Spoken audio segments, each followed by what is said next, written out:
6, 5 is 4.7. 4.7. Altitude looks good. Copy. Empty part of that second. The B-52 Stratofortress is a bulky, noisy, and far from sexy aircraft with a geriatric age.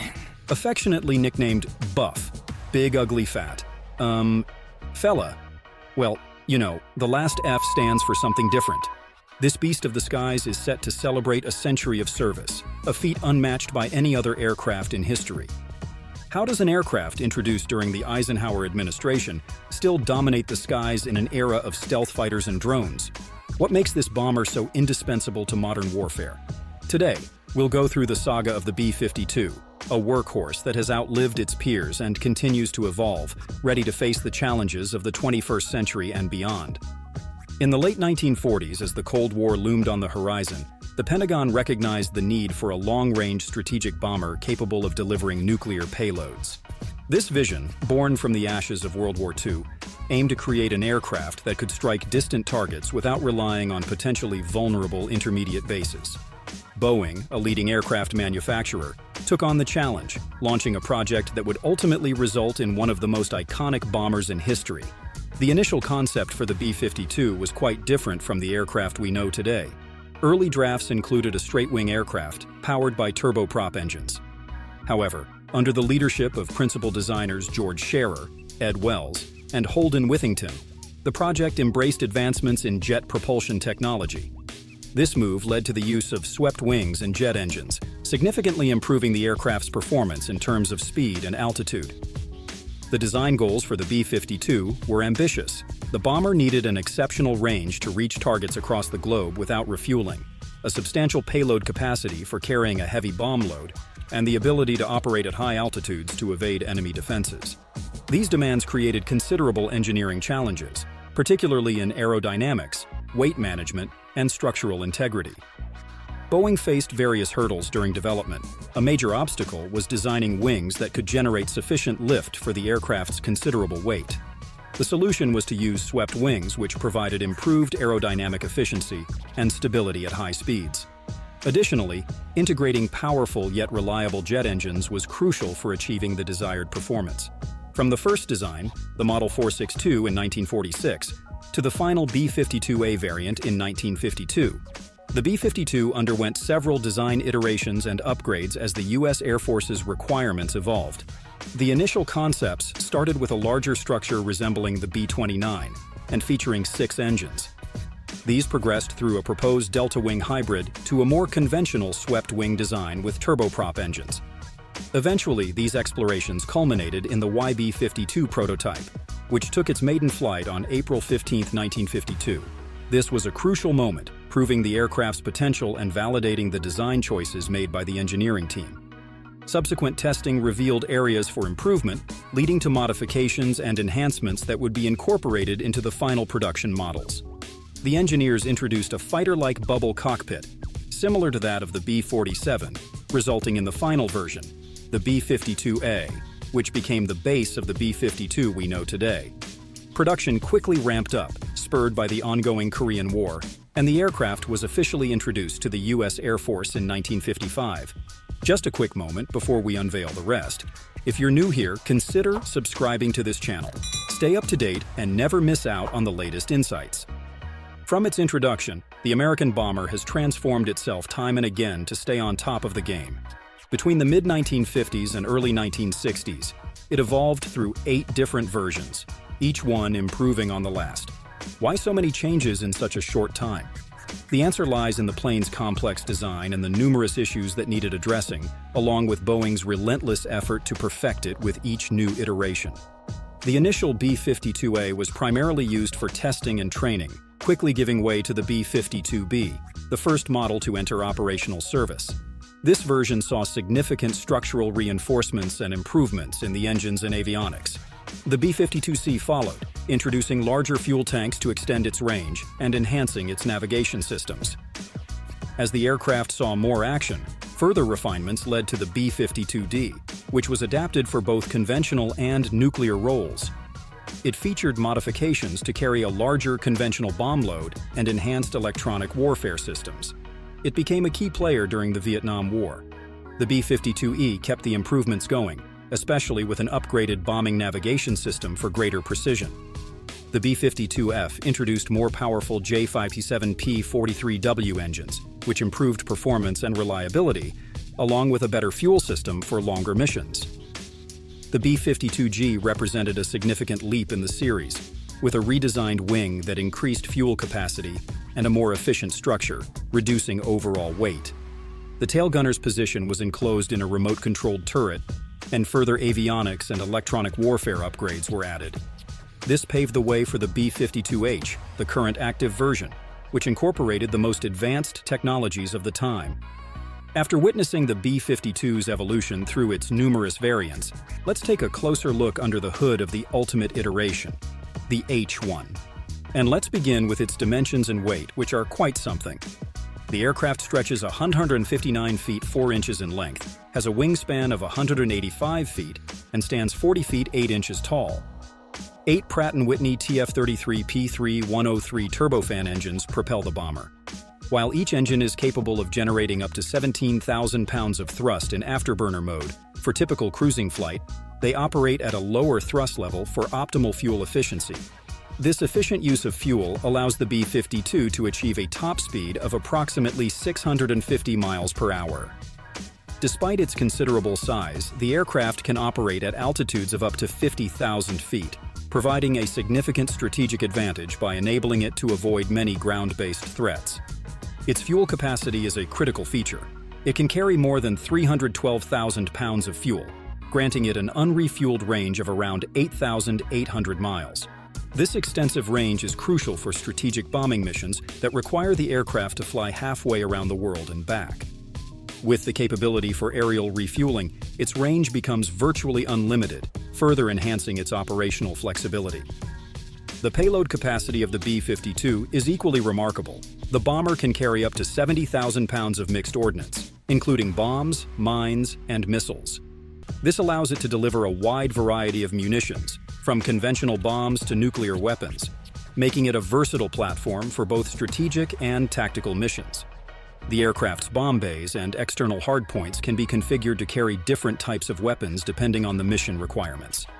To maintain its relevance in modern warfare, the Buff has undergone continuous upgrades to its avionics and electronic systems. The bomber is equipped with advanced radar systems for navigation and targeting, ensuring precise execution of its missions.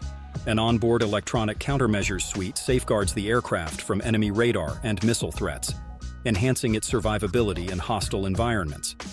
Additionally, it boasts modern communication systems that enable secure and reliable connectivity with command centers and other aircraft. Integrated advanced computer systems further bolster the B-52H's capabilities. These systems assist in mission planning and execution, managing the aircraft's complex navigation and weapons delivery tasks for maximum precision and efficiency. After all these years, the B-52 Stratofortress remains a formidable force in the U.S. Air Force, but its true power lies in its crew. Piloting such an aircraft requires a highly skilled and well-coordinated team. Unlike many modern aircraft with automated features, the B-52H relies heavily on the expertise of its 5-member crew to navigate complex missions and ensure their success.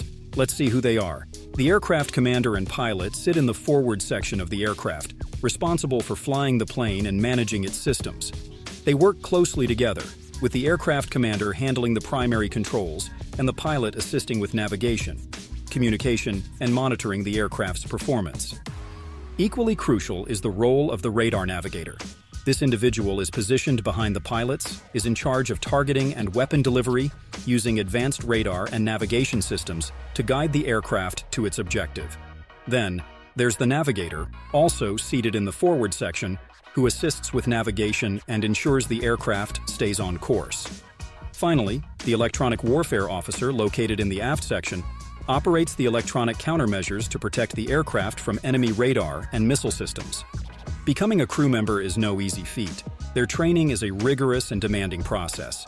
It begins with basic flight training, followed by specialized instruction on the B-52's unique systems and operations.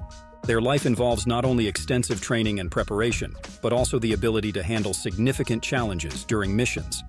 As said earlier, the bomber was created with long missions in mind. Sometimes they last over 30 hours.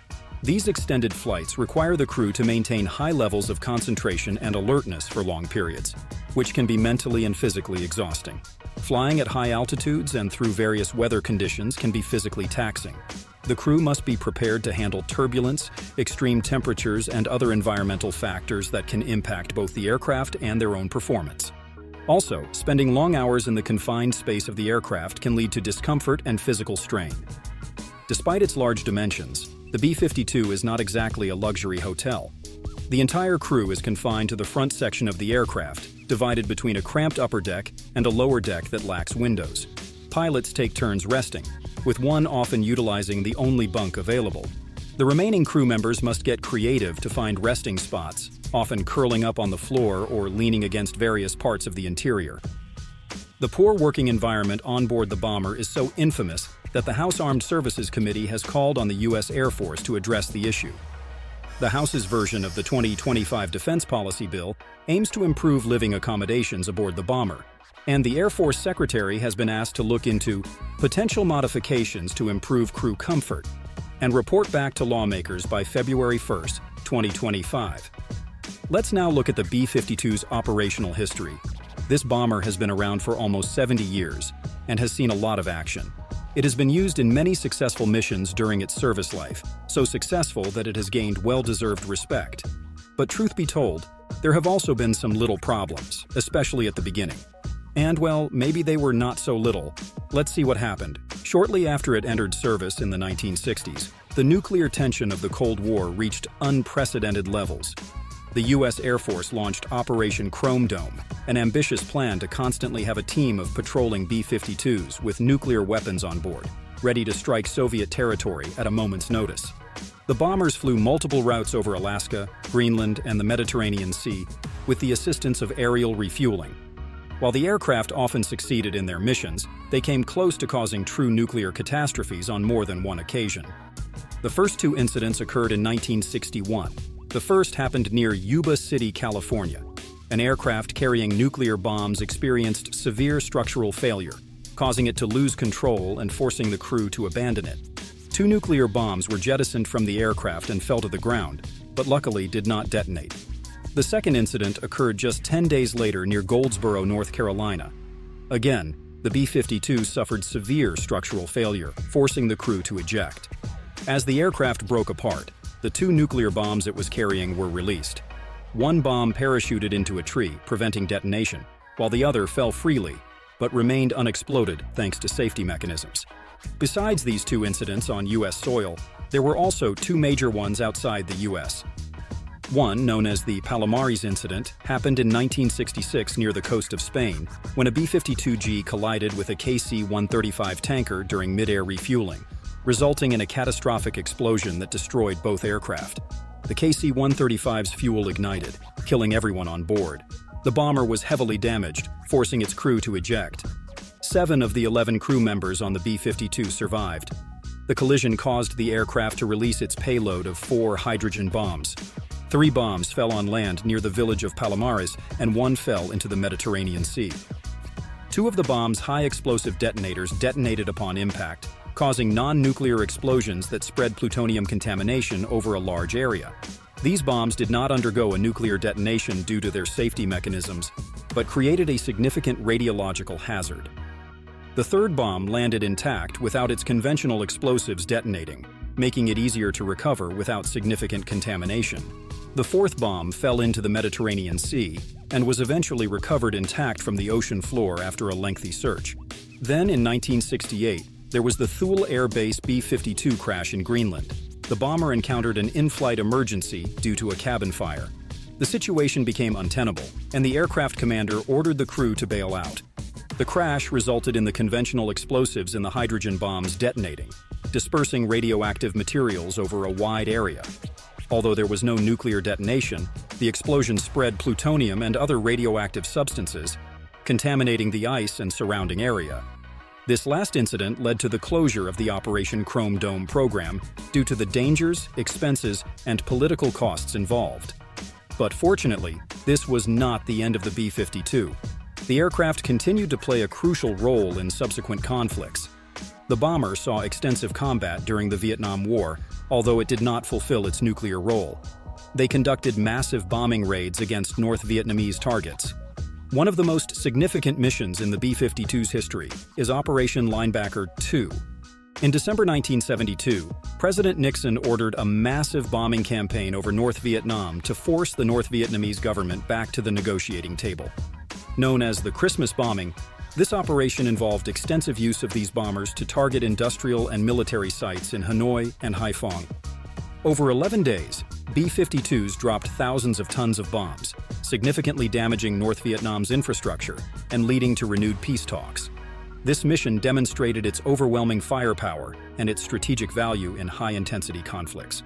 Following Vietnam, the bomber continued to demonstrate its versatility and effectiveness in various conflicts. During the Gulf War in 1991, they were used in Operation Desert Storm to deliver precision-guided munitions and conventional bombs against Iraqi forces. The aircraft flew long-range sorties from bases in the United States and Europe. One of the most notable missions was a 35-hour non-stop bombing run from Barksdale Air Force Base in Louisiana to Iraq and back, showcasing the B-52's incredible range and endurance. This mission set a record for the longest combat mission ever flown and highlighted its ability to project power across great distances. In more recent years, the B-52 has continued to adapt to modern warfare requirements. It has been employed in the global war on terror, supporting operations in Afghanistan and Iraq. Its ability to loiter over battlefields for extended periods allowed it to provide continuous support to ground troops and adapt to dynamic combat situations. The Buff has also been involved in numerous strategic deterrence missions. For example, in 2016, B-52s participated in a show of force over the Korean Peninsula following North Korea's nuclear tests. Additionally, in March 2024, the bombers from Barksdale Air Force Base deployed to Diego Garcia in the Indian Ocean as part of a bomber task force mission. This deployment aimed to enhance readiness and sustain deterrence, allowing the bombers to respond to potential crises or challenges across the globe. B-52s have also been actively participating in strategic patrols over Europe. In May 2024, B-52 bombers were deployed to RAF Fairford in England as part of Bomber Task Force 24-3. This mission aimed to reinforce NATO alliances and demonstrate the U.S. commitment to European security amid ongoing tensions with Russia. As we have seen, the Buff is being around for a while. Right now, there are 72 active B-52H, and to keep the fleet effective against modern threats, the U.S. Air Force is continually upgrading them. It's undergoing a significant modernization program, aiming to create the B-52J variant and extend its operational lifespan until at least 2050, with the potential to stretch it to 2060. One of the most significant changes in the works is the Commercial Engine Replacement Program, or CERP, which is led by Rolls-Royce. This initiative aims to replace the aging Pratt & Whitney TF-33 engines with Rolls-Royce's F-130 engines, derived from the BR-700 engine used in business jets. These new engines are expected to enhance fuel efficiency, reduce maintenance costs, and improve the aircraft's range and performance. Although the CERP is a multi-billion-dollar project, it is anticipated to be cost-effective in the long run due to 30% better fuel efficiency and the elimination of engine overhauls. Another key area of modernization is the radar systems. Under the Radar Modernization Program, or RMP, the current Northrop Grumman APQ-166 radar will be replaced by a variant of the Raytheon, now RTX, AN APG-79 radar. This upgrade will greatly improve targeting capabilities and situational awareness, offering state-of-the-art detection and engagement features. In addition to significant enhancements in search, ground mapping, and electronic warfare, the new radar's smaller physical footprint will create additional space at the front of the aircraft. The B-52's nose-mounted electro-optical blisters will be removed, and a new radome will be installed with the new radar. RTX has already delivered the first test phase radars and is expected to deliver the remaining test radars through the summer of 2024. In addition, the bomber is receiving an updated cockpit. Recently, L3 Harris Technologies was awarded a $34 million contract for this upgrade. Part of the Global Strike Command B-52 Quad Crew program, this project aims to consolidate the roles of the electronic warfare officer and navigator into a single position. This consolidation will involve relocating the control and display unit panels to the navigator station. Despite these ambitious plans, the modernization programs have faced some delays. A recent report by the Government Accountability Office revealed a 3-year delay in the program's initial operational capability. Originally planned for 2026, the B-52Js are now expected to be fully operational by 2033. This setback is due to several factors, including funding constraints and technical challenges. Securing adequate funding for the extensive upgrades has proven more difficult than anticipated. The complexity of integrating advanced technologies with an aircraft design dating back to the Cold War has also led to unforeseen technical challenges during the integration and testing phases, contributing to the delays.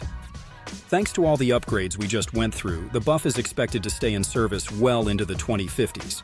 The future bomber fleet will see the B-52 operating alongside the new B-21 Raider. The B-21, currently under development by Northrop Grumman, is designed to complement and eventually replace older bombers like the B-1 Lancer and B-2 Spirit. Together, the B-52 and B-21 will provide a versatile and formidable bomber force capable of addressing a wide range of strategic and tactical missions. While the B-21 will bring advanced stealth capabilities, the B-52 will continue to leverage its extensive payload capacity and long-range capabilities. Additionally, a significant recent development is the potential restoration of nuclear capabilities on B-52s that were previously converted to carry only conventional munitions under the New START Treaty. Congress is pushing to restore these capabilities in response to changing geopolitical dynamics, particularly Russia's suspension of the treaty and China's expanding nuclear arsenal. Lawmakers argue that this move is necessary to maintain a robust nuclear deterrent. If approved, the reconversion process would begin soon after the treaty's expiration in 2026 and be completed by 2029. The New START Treaty, ratified in 2010, limits the number of deployed warheads and has been a cornerstone of U.S.-Russia arms control efforts. However, with the treaty's expiration looming and the lack of engagement from Russia, the U.S. is preparing for a future where treaty limitations may no longer apply. Restoring the bomber's nuclear capabilities is seen as a prudent measure to ensure the U.S. can respond to potential threats from multiple nuclear-armed adversaries. The potential restoration of its nuclear capabilities underscores the B-52's ongoing relevance in maintaining global strategic stability. As modernization efforts continue, the bomber will remain a symbol of enduring military power and adaptability.